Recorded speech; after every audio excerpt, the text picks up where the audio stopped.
Though I could be better than I've ever been. Got friends, a family, and a place to stay. Though I should be better than ever when I see my loved ones every day. I know for every laugh we share today. Good morning mga palangga. Ayan, bibisita muna ako sa aking garden. Nagbe-bake ako ng mga palangga ng muffins. Kasi kagabi, pagdating namin, galing nagpicking ng blueberries, nag-bake ako. Bali, 15 pieces siya. Tapos paggising ko kaninang umaga, isa na lang yung natira. Kaya, nag-bake ako ulit bago ako pumasok ng work. May work time ngayon mga palangga. Inaaraw-araw ko talaga tong rose ko. Ang ganda talaga. Pulang-pula. Yan. Lago ka lang dyan. Titignan ko yung aking, yung aking ampalaya dito kung kamusta na siya. Naka-ano naman yun, naka-timer naman yung aking blueberry muffins. Oh, ang lalaki ng dahon niya mga palangga, oh. Parang, wait, buksan ko muna ito kasi sobrang init. Sobrang init dito. Para medyo may hangin-hangin siya kunti ba. Parang nalalanta yung aking ampalaya. And yan yung ating garden. Wait lang. Lumaki na ba yung Ay, lumaki na nga siya. Ayan. Excited na ako dyan. Sana hindi siya matanggal, no? Nahulog ba yan siya mga palangga? Sana wag naman. Sana tumuloy. Sana may pumasok ditong bee. Ayan. Dito tayo. Si Arto mga palangga, wala siya. Nagpunta siya para ipa-check yung kanyang mga sasakyan. Kasi every year, dapat kasi mga palangga, chine-check yung mga sasakyan. And this flower mga palangga, palabas na yung bulaklak niya. Kulay dilaw itong mga bulaklak ng mga palangga. Ayan. Baka this week, na yan siya. Magmumukadkad na yung bulaklak niya. And yung ating kangkong dito, napayatot. Pero yung nandoon sa loob mga palangga, ganyan nakatangkad, oh. Ganyan na sila katangkad yung mga kangkong. Kasi dito, pagka umaga, tawag nito yung nagpa-frost. Kaya malamig, nilalamig sila. Kaya hindi sila masyadong lumalaki. Yung ating cabbage. Yan yung ating mga cabbages. Tsaka may balita dito sa Finland mga palangga na I think warm yung yung hanggang August ang warm dito, yung mainit. So okay tayo dyan. Sana nga para yung mga tanim natin is, bakit yung camera ko parang malabo? Para yung mga tanim natin mga palangga is pa sila ba, mag-grow. Ay, may truck. Gulat naman ako. Tingnan na natin yung muffins natin mga palangga. May kinakain ako dun yung isang natira. Kalahati na lang. Tingnan natin. Ito, ito yung kinakain ko. May natira pa. So, yung binibake kong bago, nasa oven pa siya mga palangga. Sarap siya.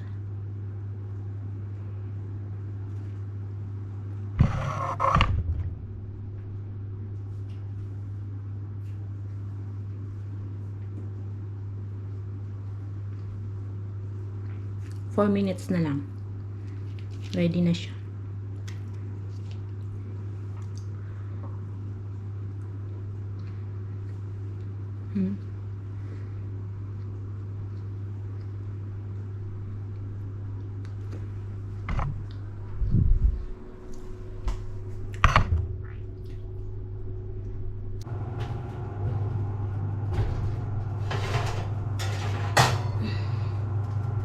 Ready na siya. Oops.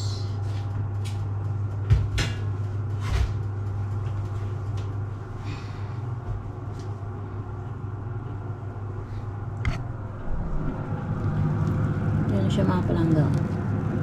Pagka ganyan na siya, ready na siya. Yan. Ito maganda oh. May pagka brown siya konti.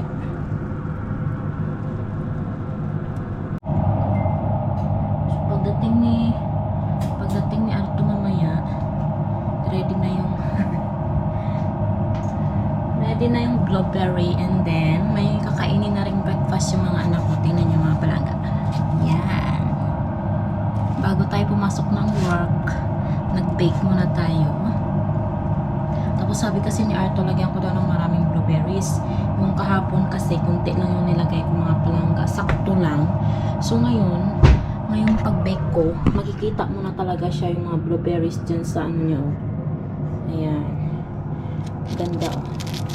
Pwede nang pang sale. For sale. Diba? Libreng blueberries, nagiging muffins na siya mga palangga. So, dyan lang muna. I-display ko lang muna yan dyan. And then, pagka malamig na, masarap din kasi pagka medyo hindi masyado mainit mga palangga kasi mapasok man ka kung kakain ka ng ganyan na sobrang init.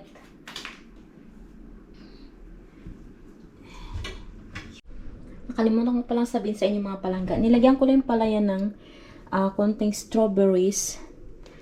Yung aking muffins. Yan yung nakikita yung pula. Ito. Strawberries yan.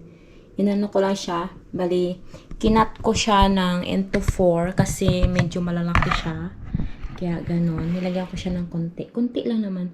Tatry ko kung anong lasa niya mga palangga. Kasi next time, pagka halimbawa walang blueberries at strawberries lang yung available, siguro gagawa ako ng ganun.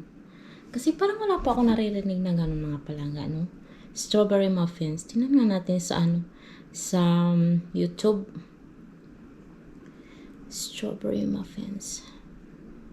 Strawberry muffins. Meron. Meron mga palangga. Meron pala. Ayan oh. Oh, 'di ba? Meron siya. So next time, strawberries ang gagawin ko.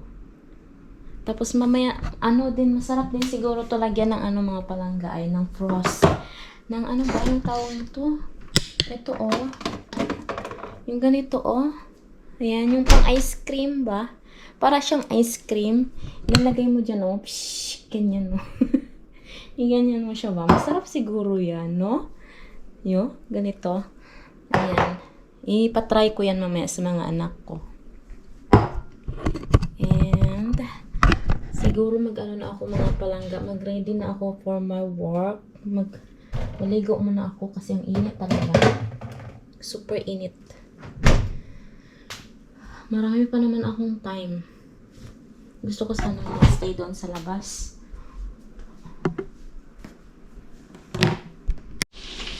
Mga palangga, luto ko muna ulit itong crayfish na binili sa amin ni Arto. Iluto ko lang siya sa butter and mga palangga, garlic. Kasi parang mas masarap siya pagka ganun, diba? Kasi yung pagkaluto nila mga palangga, parang binoil lang nila tapos nilagyan nila ng herbs. Ang gusto ko kasi yung yung naluto siya sa butter and garlic. Igisa lang natin para may lasa ba. Ito, lipat ko kayo ha. Para makita ninyo. Yan.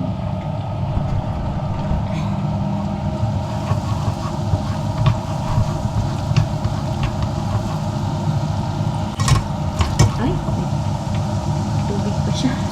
Ay, shoot mo nito.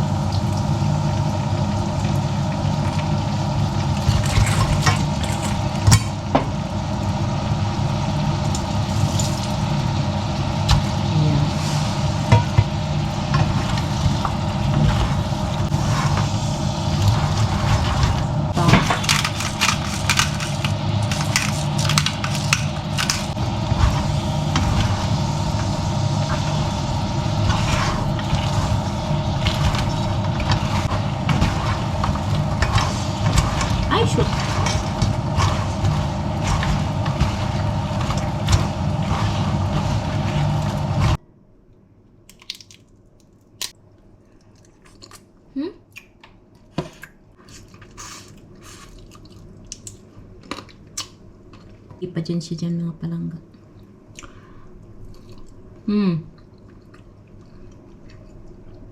Ang mahirap lang itong galamay niya. Wala kasi kaming pang-ipit mga palangga.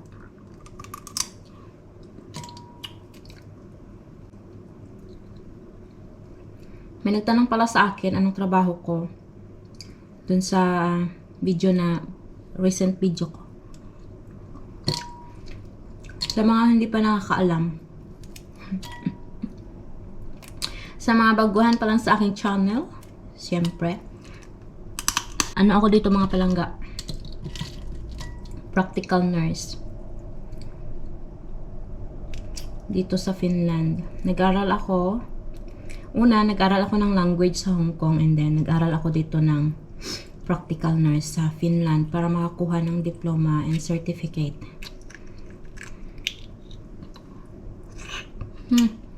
And ang kagandahan lang dito mga palangga, pag dito ka work balance talaga. Kasi 8 hours lang yung work mo, may time ka para sa family mo, may after ng work mo, after ng work mo, may time ka sa family mo and siyempre sa sarili mo, ganun. Hindi tulad yan sa atin sa Pilipinas na mag-work ka ng 7 hanggang 7 ng gabi or hanggang kailan ba mga palangga. Overtime without pay, mga ganyan sa Pilipinas.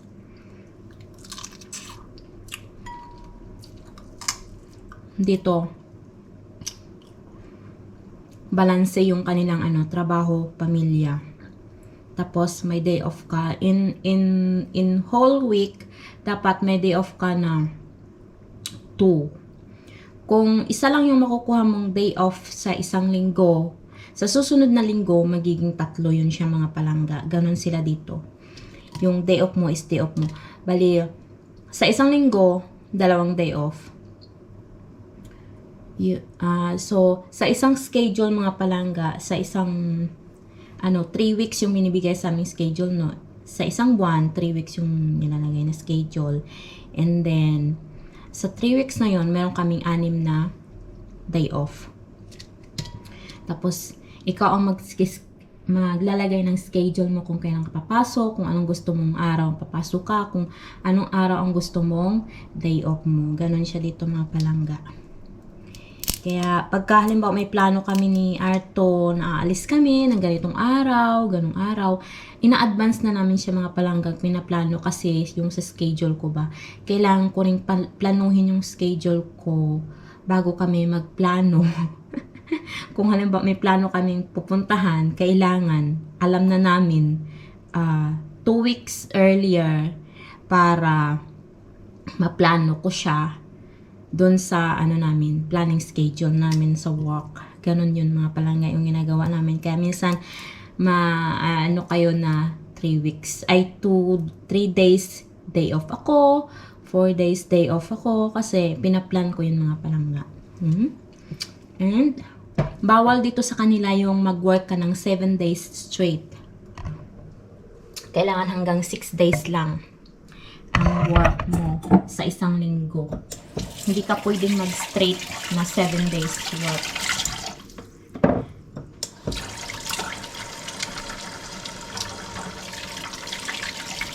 Sarap. Parang gusto ko pa ng isa. Later. Ay! Ang eyeglasses ko. I forgot my eyeglass. Palangga, punta na sana ako ng work. Kaso paglabas ko, malabo ang aking mata. Where is my eyeglass? Wait lang. Ayan na, may salamin na tayo mga palangga. And, ngayon? Ano tawag nito makulimlim. Kasi, bukas ata mga palangga, uulan. Sabi ni Arto, hindi daw uulan ngayon. Lilipa rin daw yan ng hangin. Alam niyo yung weather forecast nila dito mga palangga is very accurate. Dami na namang pula sa strawberries natin, Harvestin ko yan mamaya pag uwi ko. Or pa-harvest ko yan mamaya sa anak ko. Dito tayo work na tayo mga palangga. The next day. Good morning mga palangga, good morning. Ayan, another day na naman tayo mga palangga, another vlog. Umulan pala kahapon. Konting-konting ulan lang, parang ano lang mga palangga, malakas pa yung ihi ko sa ulan. Char. Ayan, dito tayo sa ating garden. May work ako mamaya mga palangga. Alauna. And then ngayon is magna 9 na ng umaga. Walang araw. Bisitahin ko muna yung garden ko kasi alis kami ni Arto mga palangga. Pupunta kami sa ano, pa-check up niya yung car niya. Wait, tingnan nyo to oh. Ang ganda no. Wow. Ganda, ayan. Yung rose ko, yung araw-araw ko siyang dinadalaw talaga mga palangga. Parang ano, parang mali pa yung pinaglagyan ko ng rose dito talaga sa likod. Bibili ako ng ano, ng another ganito para may kasama siya. Siguro ilipat ko to siya mga palangga. Pwede pa kayang ilipat ito? Baka kasi mamatay. Uy. Pag nilipat ko yan, sana doon ko na lang siya nilagay sa harap, no? Bakit kaya dito ko siya sa likod nilagay?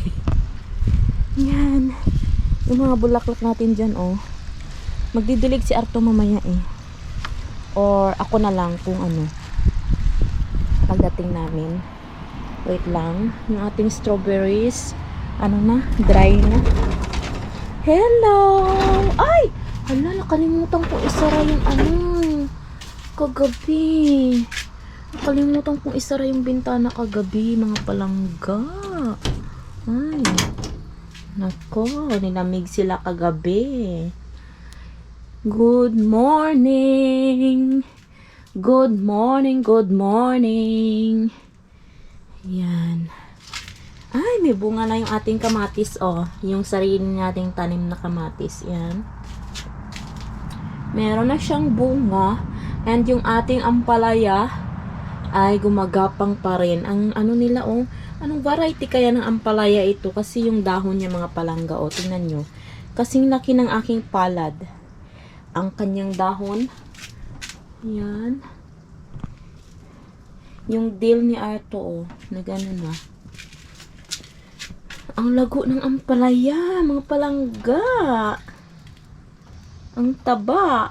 Tingnan nyo Grabe ang dahon niya. Sige, lumago lang kayo ng lumago kasi pag marami kayong dahon, haharbisin ko na kayo. At sana makakuha ako ng bunga niyan kahit isa lang. Wait lang, dito tayo. Yung sabi ko nga mga palangga, magpa-check up si Arto ng kanyang car today. And sasama ako kasi wala naman akong gagawin dyan sa bahay. So, sasama ako mga palangga. Madali lang naman yun, mga 1 hour lang siguro. Tingnan nyo, kagigising ko lang mga palangga. Nag-ayos ako konti. Dito tayo sa labas.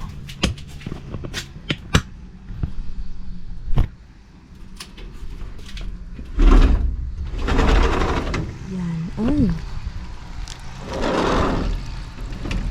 Sana umulan talaga ngayon kasi alam nyo, inaabangan ko yung mushrooms mga palangga.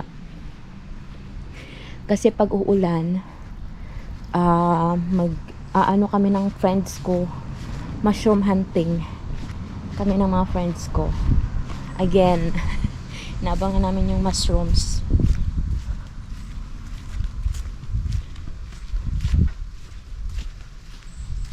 Insarto. Alis na kami ni Arto mga palangga. This car, the gray one, ano kasi yung pula mga palangga, yung pula kahapon, napa-check up niya na. May problema siya mga palangga. May problema yung pula naming car, yung pula naming sasakyan. Hindi ko alam kung anong problema yun, pero inorderan na siya ni Arto ng pyesa para palitan. Kaya ko muna kayo dyan kasi may kukunin ako.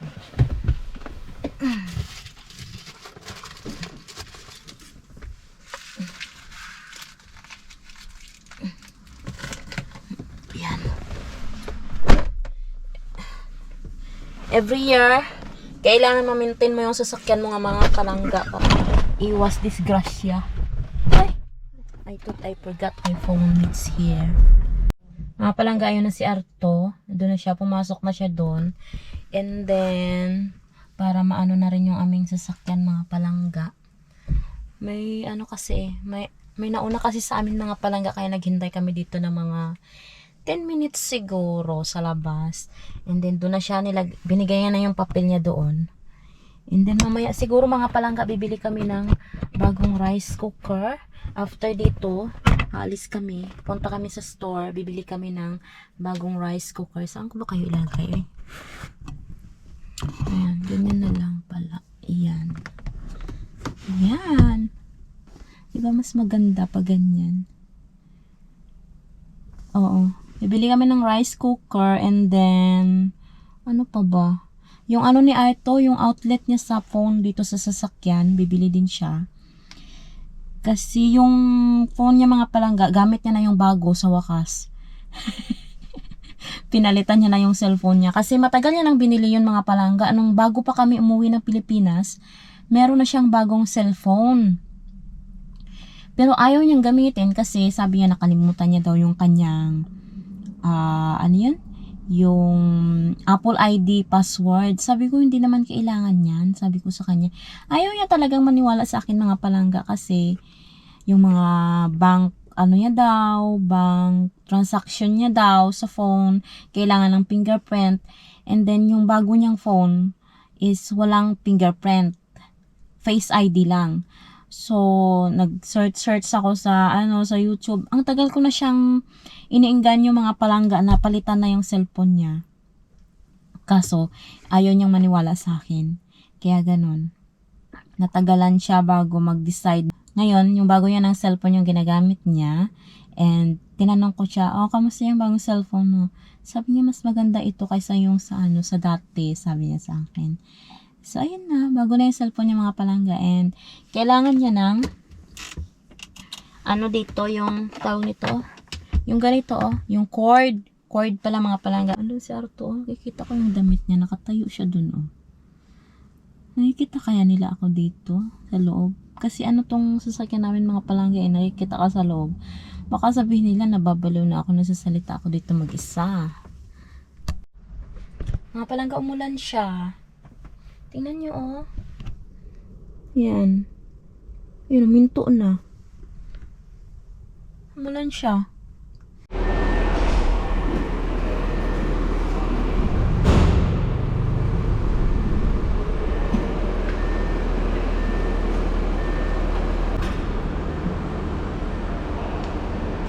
Takaisin.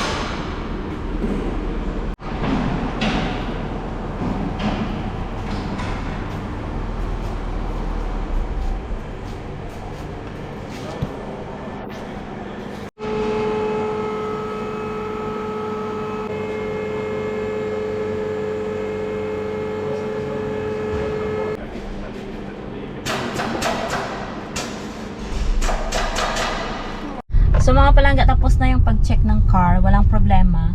And ganun talaga sila dito, well maintained yung kanilang sasakyan.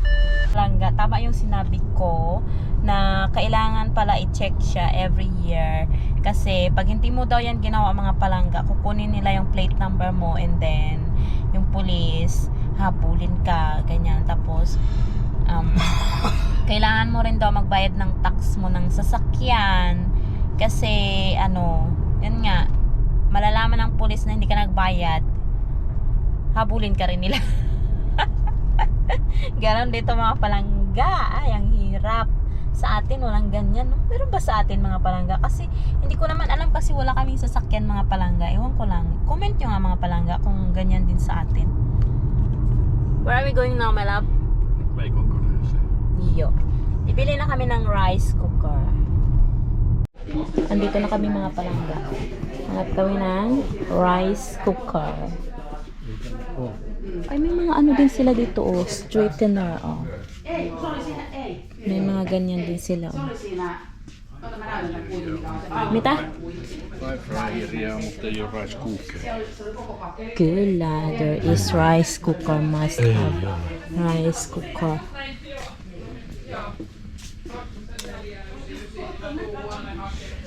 Ganito oh. Pang massage. Mitä? Ice cream maker. Ice cream maker.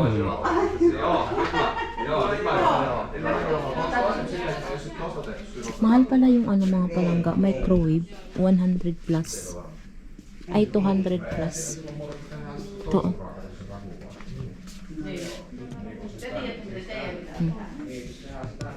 Ito yung parang ganito yung binigay ni Arto sa mga girls. Bagong ano, bagong microwave.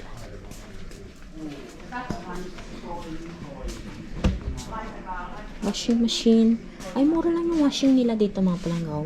1,500 lang. 1,200 mili. Ito mga palangga. How much that nila? Paljon Deana. No muuta mulla ei ookaan. Joo. Nakakuha kami mga palangga. 34 euros ang rice cooker. Ah, 30? Joo. 30? Joo. 30 euros Se only. pyöristi sen. Yeah. 30 euros only. And yung charger ni Arto, yung cord niya. Maganda yung nakuha namin kasi meron siyang steamer. Kaya pagka mag-ano na ako mga palangga, gagawa ako ng siomai, may pang steam na ako. May gagamitin na akong steamer. Kasi meron siyang steamer. Kitos, my love. Ito naman kami sa Tukman ni mga palangga. Parang ito na yung date namin ni Arto na magkasama lang kaming dalawa lang. Mitä? Kato miten se kääntää tän. Varti.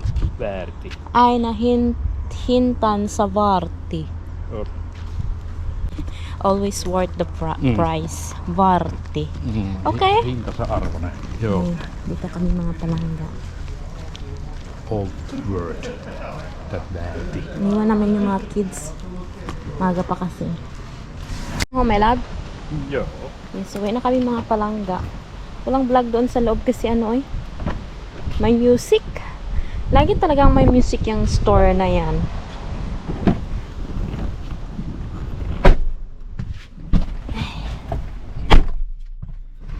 Day in, day out, it's the same road we're walking down. Same job, same town. 'Cause we've been told that's the way our world goes round. Walking on the grounds we've always known. Stepping on the footprints in the snow. But when it melts the other. Dito na kami sa bahay mga palangga. Ito na yung nabili naming rice cooker. I-try ko ito ngayon. Nagluto ng rice. Ay! It's like this. It's small. But so what? Se on ihan saman kokoinen pata. Aha. Onko? Same size. Same size, okay? Wait. This one here. Ah, yes. Same size lang siya mga palangga. And working same.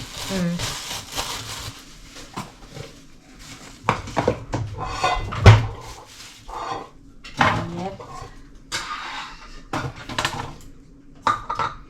And don't Scratch. scratch with No. metal Nee. like that old Yung one. aming rice cooker kasi mga palangga, ano na siya, na-scratch na siya. So, dangerous na yun siya gamitin. Tapos, meron siyang ano, rice is like dito sa bahay. Ayan. Ganyan siya.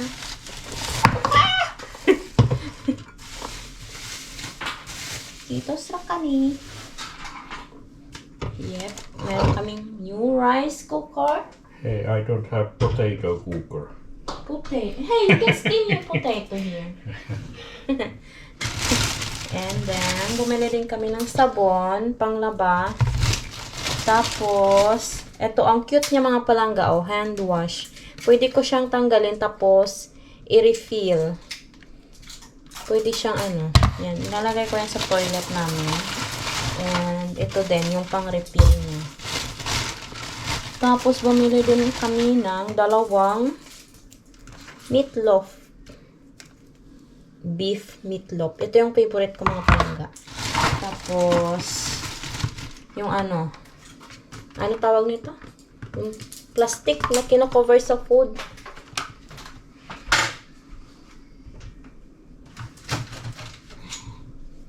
Yan. So, itry na natin yung ating rice cooker. Magluto ako ng rice. And, magprito ng itlog. And ito. Almusal ba? Ano man ito? Hindi man ito English, my love? It's not English. Ay! Merong English. Huh? Yo. Bumili din pala siya ng lock ng bike. Yung bike na itim. On sillä nyt englanniksi. Joo, kyllä. Osaathan sä käyttää tuota nyt ilmankin? I know. And then, before you put that one, you need to wipe this one. The tama, before you put there, you need to dry. Aha. Yo. Joo. Yes. Happy na naman tayo mga palangga kasi may dito tayong rice cooker. Do you need the receipt? Okay.